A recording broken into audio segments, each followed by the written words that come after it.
Good afternoon, everyone. We'll continue our discussion on gene therapy. For many years, the study of medical genetics was confined to determine whether or not a particular human disease had a genetic basis. That means the focus was to identify whether a disease, human disease, is linked to the genetic basis. And once the link was established, then it was possible to devise a diagnostic test to identify the disease in prenatal or newborns.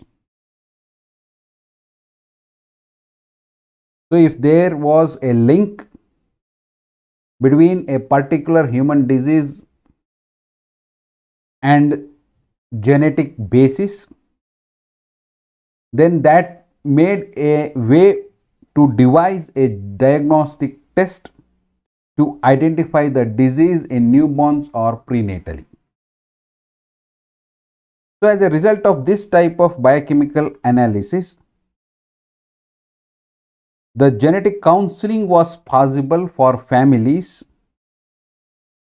which showed a greater risk, so that the family can plan and prepare themselves for any recurrence of the disease among their future offspring. So, the family members were informed very well about the risk that the members will be facing with respect to a disease linked to a genetic basis among their future offspring. And of course, in addition to this, some of the other forms of therapy such as medication, diet or blood transfusions. So, all these could be an approach or a sort to alleviate the impact of the defective gene or gene defect. So, this was there for many years. That means identifying a link and devising a diagnostic test to identify the disease in the newborns, and then probably informing the family members about the risk along with other medications, diet or blood transfusions that would alleviate the impact of the gene defect. But because genes have many different roles to play in the functioning of an organism, there is no single biological consequence of a mutated gene. What does mutation do? It alters the activity of an enzyme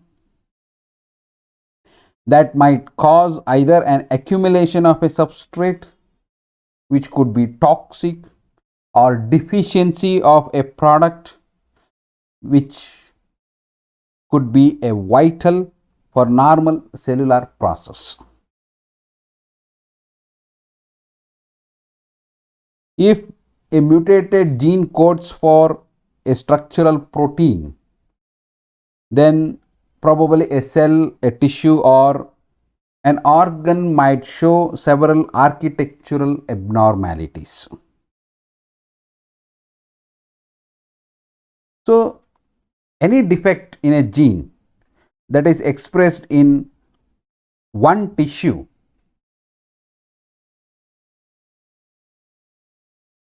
might have considerable impact on other tissues, and because of this you can see a constellation of clinical symptoms. So it is not localized, and genes have no single biological consequences, that is the mutated genes. And if there is a defect in a gene, it is not localized. If that is expressed in one tissue, might have considerable impact on other tissues, which would result in or produce a constellation of clinical symptoms. So I have given an example of phenylalanine dehydroxylase, which is a mutation in the gene for the liver enzyme, a defect that prevents the conversion of the amino acid phenylalanine to tyrosine. Now this has a profound effect on nervous tissue. So when an individual is homozygous for this defective gene,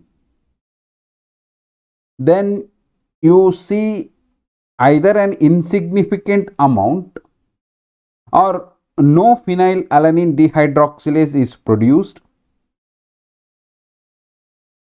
and the consequence is excessive concentrations of endogenous phenylalanine accumulates in the blood. Right. So the high levels of phenylalanine now, they cause the myelin sheath around neuronal axons of the CNS to be abnormally formed. So the output is mental retardation, that is severe mental retardation. So the mutation in the gene for the liver enzyme phenylalanine hydroxylase, you can see the output as a severe mental retardation. So this particular inborn error of amino acid metabolism occurs with a frequency of about 1 in 10,000, and it is commonly called as PKU or phenylketonuria.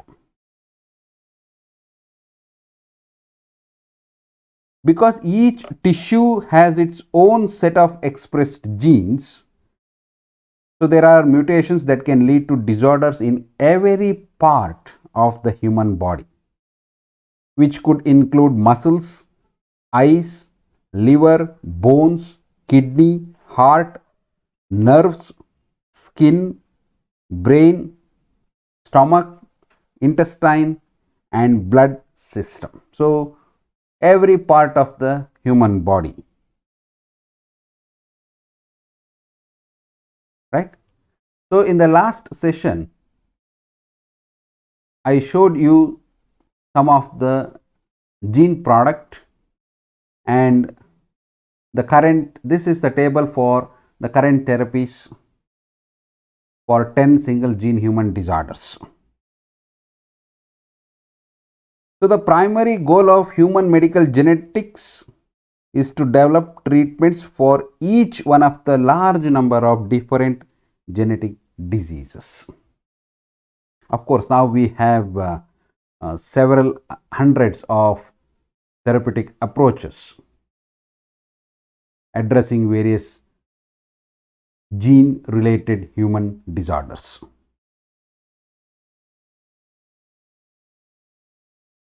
Because of the physiological complexity of these genetic diseases,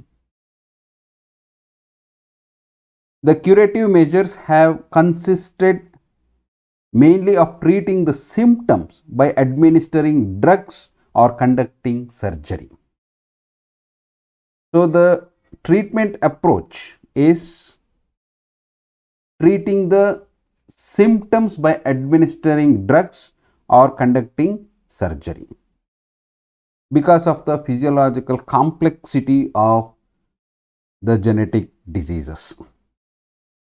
And for some of the genetic diseases that cause errors of metabolism, then restrictive diets have been devised to control the high endogenous levels of the toxicants, which are a consequence of gene mutation. So, for example, in phenylketonuria, so this can be identified at birth with a simple biochemical test and can be controlled by phenylalanine free diet. For other genetic diseases, a functional form of the defective protein, and it should not be immunogenic, that is not immunogenic, is administered intravenously to alleviate the full impact of the disease. This is called as the replacement therapy. So it is mainly used for hemophilia, severe combined immunodeficiency disease, and Gaucher disease. Right. So because of physiological complexity of the genetic disease, we have treating approach, that is treating the symptoms by administering drugs or conducting surgery, or the next approach is restrictive diets for the genetic disease that cause errors of metabolism, or a functional form of the defective protein that is not immunogenic is administered, which is called replacement therapy. So these are some of the approaches, treatment approaches for the complex genetic diseases. Even bone marrow and organ transplants are often carried out to provide blood cells or whole organs that will perform the missing functions. So you can see some of the examples. The restricted protein diets or the antibiotic usage and so on and so forth. But unfortunately, the treatment for many genetic disease is, or it is considered only when the patient enters into a crisis phase. Early detection and treatment is still not possible in most of the cases. So effective treatment for these genetic disorders are possible only when the patient enters a critical phase or a crisis phase. No doubt that these interventions are life-saving, but they are only temporary. Even though they are life-saving, they are only temporary. Why is that so? Because the genetic disease is not localized. It often affects multiple systems and it tends to be progressively debilitating. So this makes the task really tough to develop effective therapies. And the current therapies or the existing treatments tend to be inadequate, with very few of the patients having normal lifespans or offsprings. Although patients benefit from such treatments, in most cases it is suboptimal and recurring, costly and time consuming. For these important reasons, New forms of therapies are being sought continuously, right? We have restricted diet approach, surgery approach, replacement therapy approach, whatever it is. Unfortunate thing is the patient receives this treatment, and the treatment is effective only when the patient is in a crisis phase. Though it is life saving, they are only temporary because the genetic disease affects multiple systems. Even if the patient benefit from the treatment, most of the time it is suboptimal and recurring. This is the most important point to be remembered. If it is recurring, then the treatment approach is a failure, and it is costly and time consuming. For these limitations, important limitations in treating human disorders linked to genetic basis, new forms of therapies are being sought continuously, right?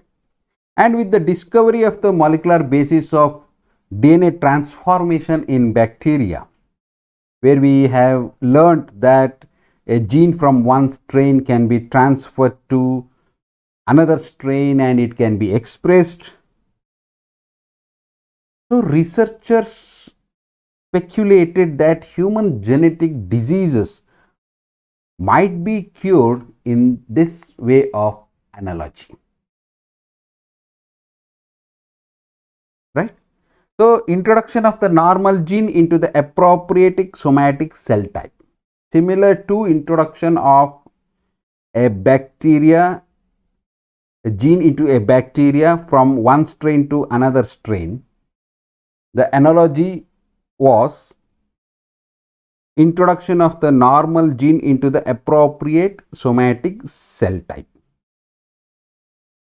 So by 1980s, the prospect for human somatic cell gene therapy became more likely, and it was less theoretical. That means it was more into a practical approach.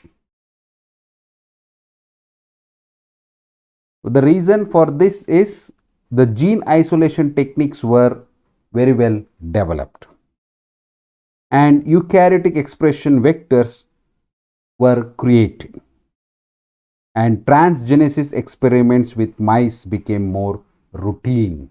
So these three important developments made the prospect of human somatic cell gene therapy a possible or a likely way of addressing a genetic disorder. And by 1990, the first human gene therapy trial was initiated with respect to the severe combined immunodeficiency disorder, wherein we find the absence of the enzyme adenosine deaminase. So what they did was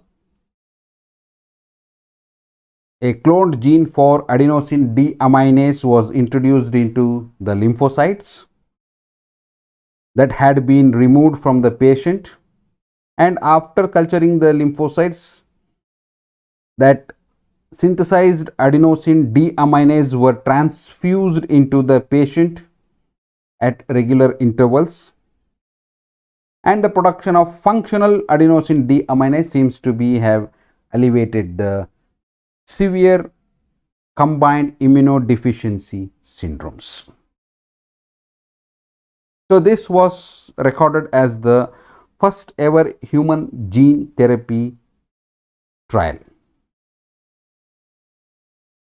And in the development of a therapeutic agent for humans, we have studied that it usually passes through 4 clearly defined levels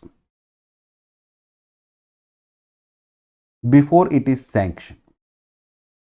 Number 1, preclinical trials that include in vitro experiments and the testing of protocols on laboratory animals. Then we have phase 1 trials with a small number of human subjects or volunteers. The number may vary, usually 6 to 10, or even it can go up to 20. And we have a phase 2 trials with an expanded number of human subjects. Sometimes it can go up to 300, 400.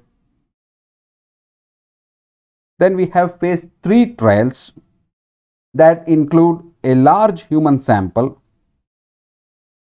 and fully comprehensive analysis of the efficacy and safety of the protocol,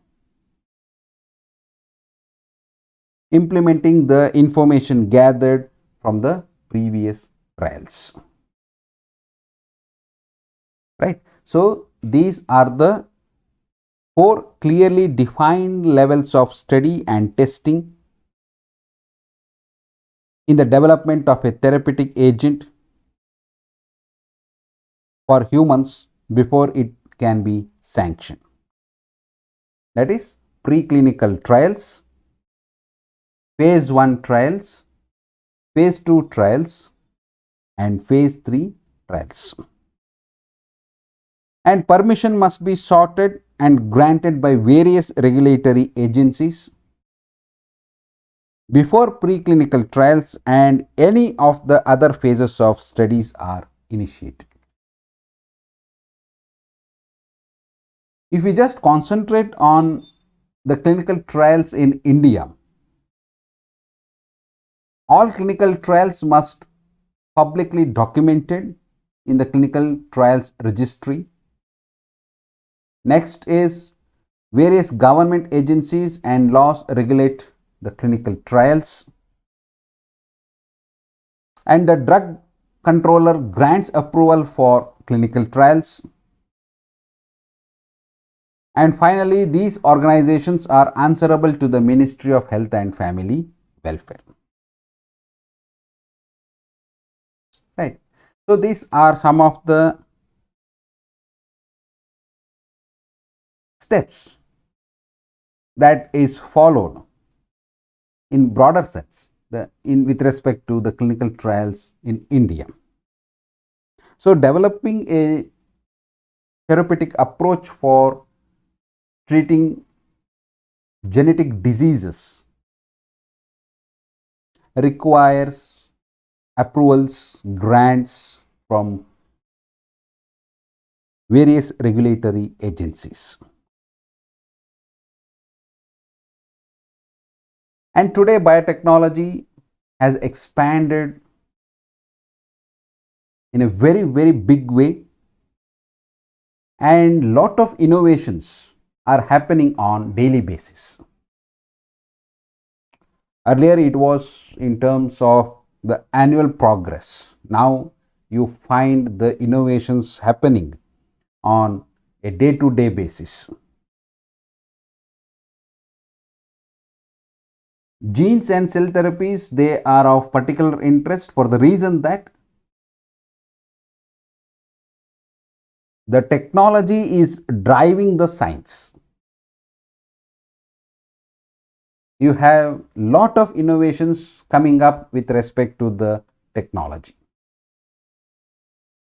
So gene therapy or the cell therapy could be, or probably, the easiest way to treat a human genetic disorder in the near future. And the decreasing cost or the decreasing cost trend of these genetic technologies it is continuously lowering the industrial barrier to entry. Several hundreds or thousands of industries are gaining access into this field because of decreasing cost trend in developing the technology. So here are the few of the current therapies as approved by FDA. I have handpicked some of the FDA approved gene therapies and I have given examples for each of the phases. These are, the first one is the FDA approved gene therapy examples. Next, in the subsequent slides, you will see the gene therapies with respect to preclinical phase, trial 1, trial 2 and trial 3 phases. So this is the first example which I would like to mention. It is the Zolgensma. The disease target is spinal muscular atrophy. So the method is they utilize the adeno-associated viral vector 9 to deliver the functional copies of the survival motor neuron 1 gene to the neurons. So you can find the details or the link to the clinical trial, and these are already in use. Then we have the Yescarta. The disease target is large B cell lymphoma, and the method is the patient sits for leukapheresis. Leukapheresis means it is a clinical procedure. What happens here is the blood passes through a machine that specifically removes or takes out the white blood cells, because in large B cell lymphoma you see the accumulation or production of more of the WBCs. So this leukapheresis procedure, so the machine removes or takes out the WBC and returns all other blood cells and plasma back into the bloodstream. So the patient sits for leukapheresis and then the product is sent to a lab. What happens there is the T cells are genetically enhanced to attack cancerous cells and expand it. So you can find the link to the clinical trial. This is with respect to the disease target large B cell lymphoma. So this is a diagram for you to easy understanding of the leukapheresis procedure, where the blood enters and there is a pump which removes the leukocyte through a filter, and then the blood is returned back with all other blood cells and plasma. Then we have Luxturna. The disease target is retinal dystrophy, and the method is a functional copy of the RPE65, that is retinal pigment epithelial cell 65, that is introduced to patients via a subretinal injection of adeno-associated viral vector system. Then we have Zynteglo. This is beta thalassemia. The disease target is beta thalassemia. Here the method is the HSCs, that is hematopoietic stem cells. They are collected from the patient, then they are treated with a lentiviral vector to introduce the functional gene for beta globulin, and the HSCs are then reintroduced to the patient. Right? Then this is a typical example for phase 3. We have AMT 061, that is for hemophilia B.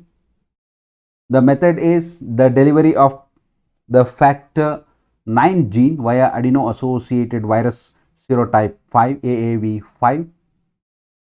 Then we have the PTC AADC, that is L-amino acid decarboxylase deficiency. This is the disease target. The method is a functional copy of the DDC. Gene is delivered via an adeno-associated viral vector by surgical injection. Then with respect to phase 1 and phase 2, we have the AGT103T. This is with respect to HIV or the AIDS. So the method is autologous GAG specific T cells. They are transduced with a lentiviral vector ex vivo, and the modified HIV resistant T cells are then reintroduced to the patient intravenously. So I'll stop my discussion over here. We can continue our discussion in the next session with few more examples and try to understand the ex vivo and in vivo gene therapy and other approaches. Thank you very much.